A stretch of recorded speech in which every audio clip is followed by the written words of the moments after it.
Hello and welcome. In this video, I'm going to walk through the AQA AS Computer Science Elimination Game skeleton code in C#. This is the official skeleton provided by AQA. So the goal is not to redesign it, but to understand how it works, how the data is stored, where the limitations and improvements could be discussed in an exam. And we'll have a go at making some changes to the skeleton code in some future videos. Before we begin, it's important to be clear that this is an original explanation created for teaching and revision purposes. The skeleton code itself is published by AQA, and all commentary and explanations in this video are my own. No examination questions or mark schemes are being used or reproduced. I don't have any access to them anyway. By the end of the video, you should be confident in explaining what each main section of the program does. So I've loaded the program in. I have run it through Copilot to put some comments in, which will help explain how the code works. Before we do, in case you haven't done this already, I'm going to quickly open the code, I'm going to quickly run the code, and we're going to see how it runs. Okay, so when I open the code, I've got 5 options. First of all, to start the game. 2, to set the board size. It currently defaults at 4x4. 3 is to toggle a random function, which is defaulted to false. And then 4 is to load a test board 4x4 and run some commands on that. This is presumably to provide some predictable output in the exam so that the examiner can test your code or see what tests have produced. And number 9 is to quit. So first of all, we'll just quickly start the game. We can remove one of these X's. So it's a 2-player turn game. Okay, so currently we're on player 1, and player 1 is to remove some of these X's. The idea is that whoever is left with 1 X on the board loses the game. So that's the object, to try and leave your opponent with 1 X. So first of all, I can remove a box. I can remove A1 by specifying A1 there, and A has gone and removed. I can remove a series of boxes. So A1 to A3 specifies, A1 to A3, A2 to A4 will get rid of XXX there, okay, which it has done. This does have some limitations. You can only go you can either go horizontal or vertically. We'll have a go at doing a horizontal move now. If I remove B2 to D4, oh, that is an attempt at a diagonal move. That hasn't worked. So let's try B2 to D2, and that should remove the this row here. Okay, so you can do that.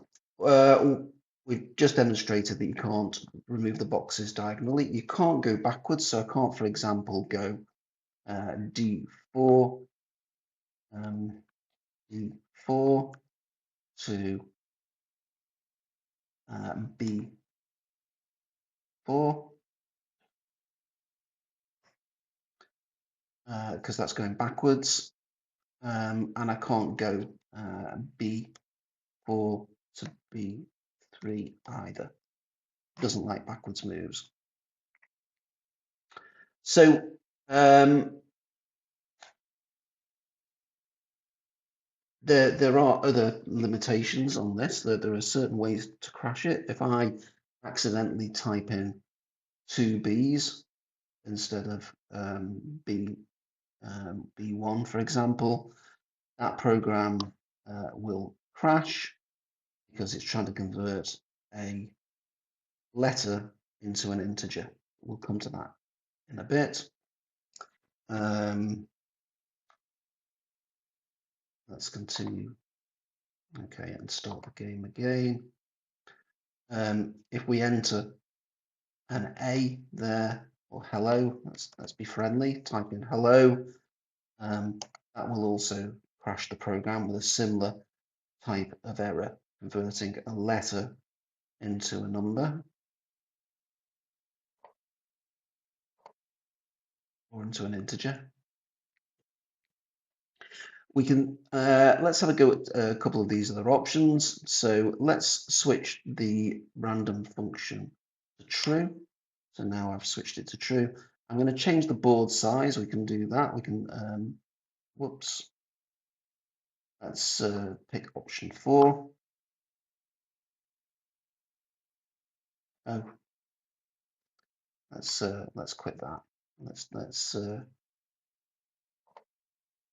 start that again. Let's again toddle that random function, and then I'm going to go for option 2, and I'm going to specify a board size 12 by 12. Okay, and we'll start that again. Okay, first of all to note, all your nice formatting has gone out the window from 10 onwards.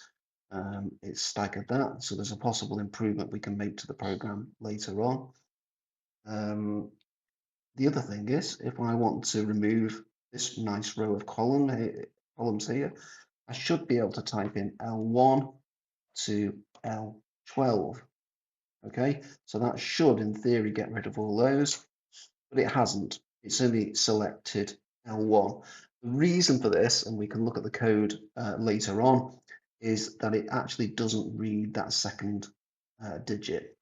So there's a few improvements we can make to this program, which we will look at in the next video. Before I go on to that, however, let's just talk through the code. So, first of all, if we go through to the top of the game, you can see here straight away that we've set up a couple of constants. Okay, so constants vary. Sorry, constants don't vary, but they are different to variables. Once these are set throughout the program. So that is a constant string set in the class elimination. And we can set a tile, which is X in a box, or a box without a tile. And we've named them no tile or tile. Secondly, we have set the width and height of the board. And we have also set up the board, and we've set up a random string. The thing to say about these variables is that they are global variables. So that means that they are accessed throughout the code. They can be accessed throughout the code. They're not going to be unavailable to any part of the code. And if I change that in one method, the width, for example, it will change throughout the program. So it's important to understand the difference between a global and a local variable. That could very well be a question. Okay, so just to say here that the board is stored as a 2-dimensional array here in the board, and that is set up as a string. Okay, so next up is the reset board method. So this creates a new board and fills it with tiles. If the random option is true, tiles may be randomly missing. So we'll look at that in a minute. The way it sets this up is with a nested for loop, we're using these global variables here, height and width, and feeding it in and creating the board there as a new two-dimensional array. So we will run this for the outside for loop from row 0 to whatever we've set the height at, and we will increment that by 1 each time. And then within that for loop nested within it, we're going to go from 0 to the width, and we're going to populate the tiles. If the random option is set to true here, then we are going to get a random tile and put that in. Otherwise, we're just going to set it to that tile, which Visual Studio has helpfully shown us will be a X surrounded by square brackets. Okay. So next is to get the random tile, and this basically is we're generating a random number between 1 and 10. That's why we've got 1 and 11. 11's never chosen. If the random number is less than 10, that is, it's either 1 to 9, it's going to return a tile. Otherwise, it's going to return a no tile back to this part of the code here. So basically, you've got a 90% chance of getting a tile and a 10% chance of getting a no tile in those boxes. Then we're going to go through displaying the board state here. Okay, so this basically shows whose turn it is and prints the board. So here we've got the line which goes between each go, and then we've got the player numbers turn, which is alternated, which we come to later on. And then we're going to display the board, okay, which happens to be the next method. So the display board prints column headers, which are ABC, etc., and rows. So first off, you can see here that you've got a console right to space things out. And then we have this for loop here to the columns. Okay, so sorry, the headers for the columns.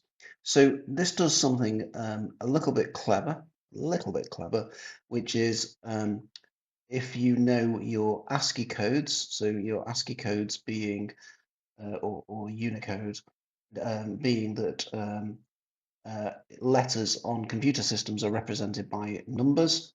So the letter A is, or the capital A, is represented by the number 65. So we're going to do this for loop from 0 to whatever the width is here, and we're going to go through and print out the column headers, whatever the width is. So if the width is 4, we're going to go from 0 to 4, and then we're going to add 65 to 0 for column 0, and that should give you the letter A. Then when the column is 1, we'll add 1 to 65, which is 66, and that will produce a column header of B, and so on. So that's how it produces the column header by doing that little add 65. Then once we've printed off the headers, and you'll note that that is a right and not a right line, so it'll just carry on going across the board. Then it does a new line by just doing a blank right line. Okay, and then we're going to do the a nested loop. So we're going to go from going to print out each row, and within each row we're going to print out the columns. So row 0, we're going to add 1 to it so that the row number starts at 1 when we're printing them out. Okay, so that's going to be the row numbers, and then within each row we're going to write across there by printing out each of the columns. If you remember, board is a string 2-dimensional array, and whatever these rows and columns have been set to, whether there be a tile or a no tile, they will be printed out. Okay, so next up we're going to look at the convert refs to coordinates method. So this converts a reference like B3, for example, which is, if you remember that when we inputted a reference into the program, like B3, we need to be able to make that represent the coordinates on the board. So again, we use this bit where we subtract 65 from the reference. So if it's an A, we will effectively get column 0. Okay. And then we're going to get the row by converting the second character. So that's to convert the B. To convert the 3, we're just going to convert it to an integer. So there's a couple of bugs with that, which will come out, at a later video. And then we're going to check the row is less than the height and less than the column is less than the width, and we're going to return that array back through through the return of this method. Okay. Otherwise, if it's not correct, we're going to return an invalid reference. Okay. Next up is convert coords to ref again. This is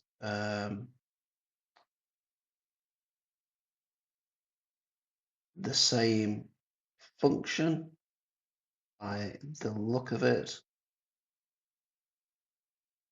This is to convert, sorry, this is to do a reverse, which is to convert the coordinates back to a reference.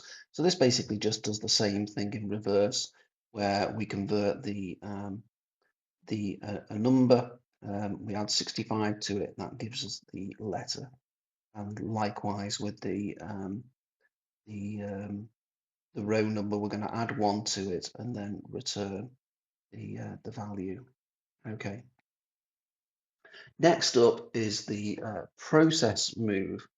So this validates and performs a move. So A1, for example, will remove 1 tile. A1 to A4 will remove a horizontal run. So if you remember the rules, they must be a straight line, either horizontal or vertical. All the tiles within the selection must be populated with an X, and any tiles that are being removed will be replaced with a blank space. If the move is valid, the move will be applied. Okay, so we've got the set up the string of the first reference and the second reference. If it contains a dash within it, that means that we are running something like that. If it hasn't got a dash, it means we are running a command like that one. Okay. Okay. So if it's got the dash, we're expecting a first ref and a second ref. Okay, which it splits using substring and uses the position of the dash within the string. Else we're just going to set the first ref and the second ref to the move. So you'll just get something like if somebody's just put in A1, then the first ref and the second ref will both be A1. Okay, and that's how it processes that. So we can then set up the start coordinates and end coordinates. We need integer values for them, so we basically pass them over using the convert ref to coordinates, which we looked at earlier on. We've got some validation here, so we can reject invalid references, and we return false from the process move if that's the case. So, for example, the length is 0, or the end coordinates now that length is 0. It rejects diagonal moves. If it's a horizontal move, we're checking that, doing a few checks here, and we remove the tiles. Okay, and we do that by going along from using a for statement and replacing the cells with no tiles. If that hasn't worked, we return a false from the process move. Okay, for a vertical move, okay, we are going to process this bit of code here, where we are doing something very similar. And in one of the later videos, we'll go through this code in a little bit more detail and make some changes to it to do some reverse moves. Okay. When we remove cells, we are keeping track of it and subtracting values from the removed cells. Okay. Next up, we're going to set the board size, which allows the user to change the width and height. If you remember, that was option 2, where we can specify the board width and specify the board height, and those will be accepted as values. If you remember, width and height are both global variables. So even though this doesn't return anything, it doesn't have to. We're setting a global variable there with width and height. This is just simply to display the menu here. Display menu, as the name suggests. You'll recognize this from the input. Okay. This is to load a fixed board state for testing, which was the option 4, I think. Load a test board, and we're going to process these moves on that board. So you will see a board that has had these moves processed on it. We need to do a check game over method, which counts one of the remaining tiles. The way it does this is it goes across the board. Well, it goes down the board from 0 to the height, and then within that loop, we've got a nested loop here, which is going across columns within each row, and we're just counting the remaining tiles by adding 1 to the remaining tiles every time we find a tile. Okay, this is the main part of the game here, now the play game.